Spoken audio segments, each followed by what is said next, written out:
বাচ্চাকে বলেন আমার মেয়ের লাইফটা ফিরে দিতে বলেন। আমি তো জানতামই না যে আমার মেয়ের সাথে কি হয়েছে। আমরা স্কুলে গিয়েছিলাম, হ্যাঁ, সেখানে হ্যাঁ, ও যাওয়ার পরে জানোয়ারের বাচ্চারে বলেন না, জানোয়ারের বাচ্চা বলছে বলেন আমার মেয়ের লাইফটা ফিরে দিতে। হ্যাঁ, এটা ঢাকা মেডিকেলের রিপোর্ট। হ্যাঁ, হুম, এটা কিন্তু দুন জায়গা না, এটা একটা সরকারি রিপোর্ট। right, আর এখানে ডক্টররা কেউ ঘুষ খায় না। এগুলো তো সবকিছু উদ্ঘাটন করেছে ডক্টর, কিন্তু তারা কিভাবে বলে একটা প্রতিষ্ঠানকে বা একটা মানুষের লাইফের কি কোনো দাম নাই? হুম। আপনি বলেন। সেটাই, আমরা স্কুলে গিয়েছিলাম, জাহিদ স্যার যিনি প্রিন্সিপাল আছে ওনার সাথে কথা বলে উনি বলতেছে যে আপনি নাকি বানোয়াট ওই মিথ্যা। জানোয়ারের বাচ্চারা বলেন আমার মেয়ের লাইফ ফিরে দিয়ে। যে জানোয়ারের বাচ্চা বলবে সে জানোয়ারের বাচ্চার সাথে আমার বোঝার কিছু আছে, অনেক কিছু আছে। এটা আমার মেয়ের লাইফ আর আমার একটাই বাচ্চা।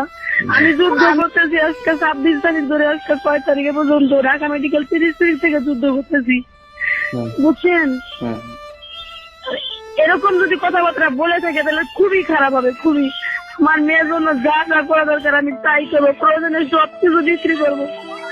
আমার মেয়ের লাইফ বলেন ফিরে দিতে, স্বাভাবিক আগের মতো ফিরে দিতে বলেন। কত বড় জানোয়ারের বাচ্চা। আমার মেয়ে একটা জায়গায় না, আমার মেয়ে এগুলো সব ভাই আমি আসলে বলতেছি না, যারা বলতেছে হ্যাঁ, বলুক না। এরকম যদি কিছু বললে জানোয়ারের বাচ্চারে বলেন আমার মেয়েকে স্বাভাবিক ভাবে ফিরে দিতে। আইনে যা হবে আমি তাই করব। আমি আইনের লড়াই লড়বো, বুঝছেন? আমার কিচ্ছু চাই না, হুম। আমার মেয়ের জীবন স্বাভাবিক ভাবে ফিরে দিতে পারেন। এরকম কথা যদি বলে থাকি, কত বড় সাহস আবার এই কথা বলে। কে বলছে আপনাকে এটা? এই যে জাহিদ স্যার কে প্রিন্সিপাল, উনি উনি বলছেন। হলো প্রিন্সিপাল। হুম, উনি যদি এখন এই কথা বলে তাহলে উনি আমার হাত ধরে টানলো কেন এটা বলেন? যে আপা আপনি পারেনি করতে, এখন আবার এগুলো বলে বেড়াচ্ছে না?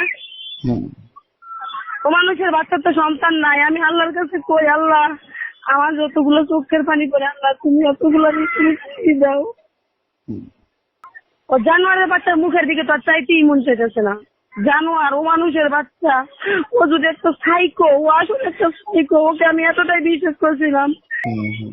তো শুয়ারের বাচ্চা আমার মেয়েকে কেন, আমার একটা বাচ্চা মেয়ে, আমার ওরও তো দুইটা মেয়ে আল্লাহ দিচ্ছে। আল্লাহকে বলি আল্লাহ তুমি আমার প্রত্যেকটা চোখের জানোয়ার ভিতরে আমার যে মেয়েটা ছিল এত চঞ্চল, এত হাসি খুশি, আমার মেয়েটা আজকে আমার মেয়েটার কি অবস্থা।